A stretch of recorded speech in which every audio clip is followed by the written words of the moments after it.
Welcome to WBCS guide YouTube channel. Dear students, বর্তমানে যে পরিস্থিতির মধ্য দিয়ে আমরা যাচ্ছি সেটাকে বলা যেতে পারে যে পশ্চিমবঙ্গে সেই চাকরির যুগের মাৎসনায়ের মতন। যেমন করে শশাঙ্কের মৃত্যুর পর বাংলার রাজনীতি একটা অন্ধকার একটা পরিস্থিতি সৃষ্টি হয়েছিল, আর আজকে বর্তমানে এই সরকারের আমলে যেন সেরকমই একটা পরিস্থিতি সৃষ্টি হয়েছে। বিশেষ করে বেকার যুবকদের নিয়ে যে ধরনের অ্যাটিটিউড অ্যান্ড কাজ কারবার চলছে, এটা কখনোই গ্রহণযোগ্য নয় এবং এটা কাম্যও নয়। তা সত্ত্বেও আমি এখানে একটা কথা তোমাদেরকে লিখে রেখেছি যে নিরাশা নয়, পড়াশুনো চালিয়ে যাও। আজকের এই ভিডিওটি করলাম এই কারণে, তোমাদের মধ্যে অনেকেই আমাকে ফোন করছো, মেসেজ করছো, নিজেদের কি করবে এখন বুঝে উঠতে পারছো না। এই বিষয় নিয়ে বেশ কয়েকটি কথা এখানে আমি বলবো। সবার আগে আমি ক্লার্কশিপ নিয়ে বলি, তারপর বিসিএস এর প্রিলিমস নিয়ে বলবো, এন্ড দেন তারপর এসএসসি গ্রুপ সিডি নিয়ে বলবো। তো যারা 2023-এর ক্লার্কশিপ পরীক্ষাটার মেইন পরীক্ষা দিয়েছো, আশা করছি সবাই মোটামুটি ঠিকঠাক পরীক্ষা দিয়েছো নিজেদের এন্ড থেকে।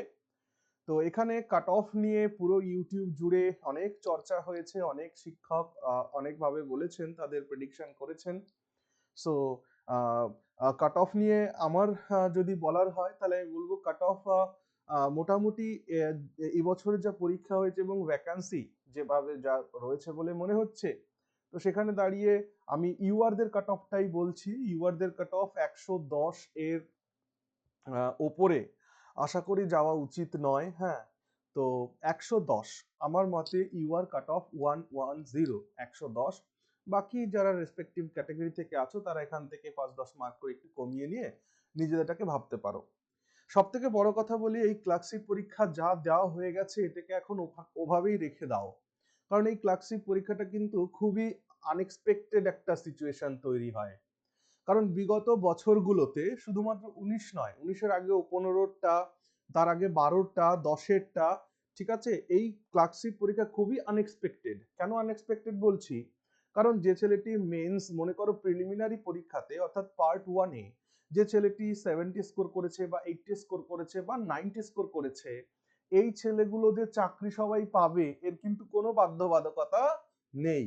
কেন কি মেন্সের আর প্রিলিমসের দুটোর মার্ক যোগ করে যেহেতু মেরিট তৈরি হবে, তাই দেখা গেছে যে প্রিলিমিনারিতে অনেক ভালো রেজাল্ট করেও মেন্সে গিয়ে সে 40-45-এর বেশি আর তুলতে পারেনি। সেই ক্ষেত্রে কিন্তু সে তার আলটিমেটলি চাকরিটাকে পায়নি।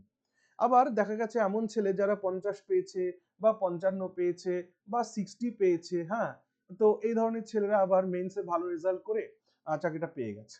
এবার ব্যাপারটা হচ্ছে কি, এখানে যেহেতু খাতাটাকে যিনি দেখবেন তার উপরে ডিপেন্ড করছে যে সে আলটিমেটলি কত মার্ক তোমাকে দেবে না দেবে। এই জন্য একটা আনএক্সপেক্টেড ব্যাপার হয়ে যায়। এটা নিয়ে তোমরা, আমি বলবো যারা ক্লাসিক পরীক্ষাটা দিয়েছো তাদের যে তোমাদের যে টিম রয়েছে যারা পিএসসি তে ডেপুটেশন বা এই সমস্ত কাজে যারা যুক্ত থাকে, আমি আমার পক্ষ থেকে প্রত্যেককে আহ্বান জানাবো তোমরা সবাই ইউনাইট হও। ইউনাইট হয়ে অন্তত পিএসসি কে একটা ডেপুটেশন দিয়ে রাখো।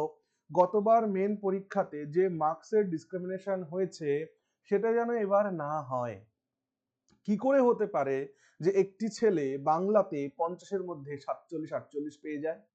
How is it possible? একবার নিজেরা ভেবে দেখো যে যে কোনো পেপার হোক, বাংলা হোক বা ইংলিশ হোক, সেখানে 50-এর মধ্যে 47, 48, 49 কি করে পেতে পারে একটা ছেলে? সো এই জিনিসটা যাতে না হয়, আবার অন্যদিকে কেউ 5 পাচ্ছে, 6 পাচ্ছে, 10 পাচ্ছে, 12 পাচ্ছে, তো এই ধরনের ডিসক্রিমিনেশন যাতে ক্রিয়েট না হয় তার জন্য নির্দিষ্ট কোনো একটা গাইডলাইন যাতে পিএসসি ঠিক করে দেন সেই সমস্ত এক্সামিনারদের যারা এই খাতাগুলোকে এভালুয়েট করবেন। সো এটা নিয়ে তোমরা একবার ডেপুটেশন দিতে পারো, নিজেদের মতন করে যুক্ত হও। আর বাকি যখন এরকম কোনো ইনফরমেশন আমার কাছে আসবে এই বিষয়ে কথা বলার জন্য, অবশ্যই আমি জানাবো।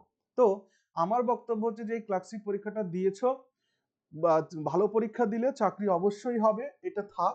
কিন্তু বাকি যে অন্যান্য সঙ্গে পড়াশোনা পরীক্ষাগুলো রয়েছে এগুলো কিন্তু একটু পড়াশোনা করতে থাকো। ওকে, কারণ এগুলো একটার ভরসায় বসে থাকলে আমার প্রিলিমসে ভালো স্কোর আছে, মেন্সে কিছু একটা দিলে আমার চাকরিটা হবে, এই ধারণাটা যেন কেউ মনের মধ্যে না রাখো। তাহলে ফাইনাল মেরিট লিস্ট যেদিন বেরোবে সেদিন যদি চাকরিটা না হয় সেদিন কিন্তু তোমার অনেকটা পিছিয়ে যাবে জীবন থেকে। কারণ এর রেজাল্ট, এটা বলি, কবে আসতে পারে। দেখো, পিএসসির যা গতি, সেই গতি অনুযায়ী 2027-এর আগে এর রেজাল্ট পাওয়া সম্ভব নয় বলে আমার ধারণা। ঠিক আছে, আমি কোনো সূত্র মারফত খবর এই সমস্ত কিচ্ছু বলছি না, কারণ আমার এরকম কোনো সূত্র নাই, ঠিক? তবে পিএসসির যা গতি, কারণ মিসলেনিয়াসের পরীক্ষার খাতা দেখা শুরু করেছে বলে ওরা বলছে, কিন্তু আদেও করেছে কিনা ভগবান জানে। এবং তারপরে ধরো ক্লার্কশিপে মোটামুটি ধরো কম করে হলেও 65,000 থেকে 70,000 ছেলে মেয়ে পরীক্ষা দিয়েছে। তো সেই খাতাগুলোকে সব এভালুয়েট করবে, তারপর গিয়ে তোমার একটা রেজাল্ট বের করবে, টাইপিং টেস্ট হবে। এই সমস্ত কিছু মিলিয়ে ধরে নাও যে 2027-এর শুরুর দিকে হয়তো তোমরা এই চাকরিটাকে পেতে পারো। তাহলে এই যে গোটা একটা বছর তোমরা যে মাঝে পাচ্ছ, এই সময়টাকে কিন্তু কেউ নষ্ট করো না, এটা আমার কথা, ঠিক? আচ্ছা, এবার আসো টাইপিং টেস্ট নিয়ে একটু বলি। টাইপিং টেস্ট হচ্ছে, ক্লার্কশিপের টাইপিং টেস্ট হচ্ছে পৃথিবীর সব থেকে সহজ একটা টাইপিং টেস্ট, ঠিক আছে? যেখানে তোমায় একটা মনে করো যে তোমাকে কি করতে হবে, তুমি যখন টাইপিং টেস্ট পরীক্ষার হলে যাবে তখন দেখবে যে তোমার স্ক্রিনে এরকম দুটো সেকশন করা আছে। ওপরের এই সেকশনটাতে তোমাকে মোটামুটি ধরো 250 ওয়ার্ডস এর কাছাকাছি একটা প্যাসেজ দেওয়া থাকবে, আর নিচে তোমাকে এই জায়গাতে টাইপ করতে হবে। অর্থাৎ ওপরে একদম একই স্ক্রিনে তুমি একটা প্যাসেজ দেখতে পাচ্ছ, হ্যাঁ, 250 শব্দের বা 300 শব্দের একটা প্যাসেজ দেখতে পাচ্ছ। সেই প্যাসেজটাকে এখানে তোমাকে জাস্ট কপি করে দিতে হবে, বুঝতে পারছো? টাইপ করে দিতে হবে। আর এইখানে টাইপের অন্যান্য পরীক্ষায় টাইপিং টেস্টের যে সমস্ত থাকে, এখানে কিন্তু সেই সমস্ত নেই। এখানে তুমি ব্যাক স্পেসও ইউজ করতে পারবে, সব থেকে বড় কথা। গতবার যেটা হয়েছিল সেটা বলছি আমি। ব্যাক স্পেস কিন্তু তুমি এখানে ব্যবহার করতে পারবে। ধরো কোনো একটা ওয়ার্ড লিখে তোমার ভুল হলো, তুমি ব্যাক স্পেস চাপ দিলে সেটাকে তুমি ডিলিট করে আবার নতুন করে সেখান থেকে লিখতে পারবে। আর যেহেতু তোমাকে বলা হয়েছে যে 10 মিনিটসের মধ্যে তোমার ইংরাজি যদি তোমার টাইপিং হয় তাহলে তুমি 200 শব্দে লিখবে, মানে 10 মিনিটে 200টি শব্দ তোমায় টাইপ করতে হবে। আর যদি বাংলা হয় তাহলে 10 মিনিটে তোমাকে 100টি শব্দ টাইপ করতে হবে। এই হচ্ছে কাহিনী। বোঝা গেল কি বললাম? Very good. তাহলে 10 মিনিটসের মধ্যে 200টা শব্দ সবাই পারবে। এখানে একটু প্র্যাকটিস করলেই মোটামুটি সপ্তাহে একদিনও যদি কেউ টাইপটাকে নিয়ে বসে, তাহলে পরীক্ষার যখন ডেট দেবে তখন সেই মুহূর্তে কিন্তু টাইপিং টেস্ট হয়ে যাবে। টাইপিং টেস্টটা কোনো কঠিন বিষয় কিন্তু এখানে নয়, অন্তত ক্লার্কশিপের জন্য। তাহলে ক্লার্কশিপ হয়ে গেল, বেশ।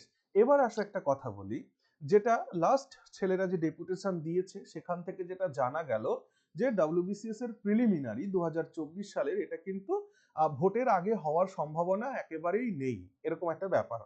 হ্যাঁ, মানে 99% ধরে নেওয়া যাচ্ছে এখন যে পিএসসি ভোটের আগে হয়তো প্রিলিমসটাকে নেবে না, এরকম একটা চিন্তা ভাবনা মনে হচ্ছে। এইটাকে আমরা খারাপ ভাবে দেখছি। এইবার এই খারাপের মধ্য থেকে আমি তোমাদের একটা আশার কথা বলি। কি আশার কথা? সেটা হচ্ছে যে এই বিসিএস পরীক্ষা দেখো একবার তোমরা ভেবে, 24-এরটা এখনো হয়নি, তার মানে 25-এরটা চলে গেছে, সেটাকেও হতে হবে। আবার 26 সালে তুমি রয়েছে, সেটাও হবে। আবার ঠিক তার পরের বছর 27 সালও আসবে আর কিছু দিনের মধ্যেই। তার মানে ওভারঅল তোমার কাছে কিন্তু 4 বছরের বিসিএস পরীক্ষাটা রইল। তার মানে আগে ছেলে মেয়েরা কি করতো, 1 বছরের প্রিপারেশন নিত, 1 বছরের পরীক্ষা দিত। আর এখন তোমার কাছে 1 বছরের প্রিপারেশনে 4খানা পরীক্ষা তোমার সামনে চলে আসবে, কারণ এটাকে যত ডিলিট করবে তত ডিলে ডিলে ডিলে হতে থাকবে। এই জন্য আমার ধারণা যেটা, সেটা কিন্তু এরা যেটা করবে সেটা হচ্ছে এই পরীক্ষাগুলোকে না একসাথে নিয়ে আসবে। হ্যাঁ, অর্থাৎ অন্তত একসাথে নিয়ে আসবে বলতে 6 মাস 7 মাসের ইন্টারভালে কিন্তু এই পরীক্ষাগুলোকে সব করে নেবে বলে আমার ধারণা। এই কারণে তোমাদের এই বিসিএস এর প্রিপারেশনটাকে এত সুন্দর করে করো, যাতে করে 4খানা বিসিএস তোমাদের হাতের সামনে একদম উঠে দাঁড়িয়ে রয়েছে। এবার এই সরকার পরিবর্তন হবে কিনা না জানে ভগবান জানে, আর দেশের জনগণ জানে, ছেড়ে দাও। সো 4টে পরীক্ষা কিন্তু আমার রয়েছে, এই জন্য বিসিএস এর কম্বাইন্ড ক্লাস কিন্তু আমি করাচ্ছি।